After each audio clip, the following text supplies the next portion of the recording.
হ্যাঁ রে, তাহলে কটার দিকে বেরোচ্ছিস? ঠিক আছে, সবাই শাড়ি পরছিস তো?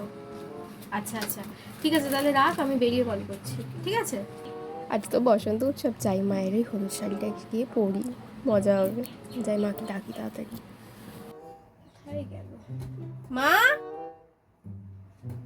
ও মা, কি হলো? তোমার হলুদ শাড়িটা কোথায়, একটু বের করে দাও তো। কেন হঠাৎ করে শাড়ি পরা তো বাকি কিসে? যাবি নাকি কোথাও? আমাদের কলেজে তো বসন্ত উৎসব আছে, তখন আমরা তোমার শাড়িটা সবাই মিলে ঠিক করেছি আজকে শাড়ি পরে যাব। কি, তুই এই নতুন শাড়িটা পরে কলেজে রং খেলতে যাবি? তোর বাপ কাচবে শাড়িটা? কি হয়েছে, আমার লাস্ট ইয়ার তো, পরি না গো, সবাই মিলে ঠিক করেছি। নিজে তো মহারানীর মতো এসে শাড়ি টাড়ি খুলে রেখে দিয়ে চলে যাবে, আর আমি ঝি চাকরের মতো সব কাজ করবো। চাকর পেয়েছে আমাকে। আর তুমি অত চিন্তা করো না, আমি খুব বুঝে সুঝে আবির মাখবো। একদম এক ফোঁটাও আবির আমি শাড়িতে লাগাবো না, ঠিক আছে? শাড়ি ফাড়ি আমি এসব দেবো না। যদি যেতে হয় এমনি যাও, আর নাহলে যেতেই হবে না।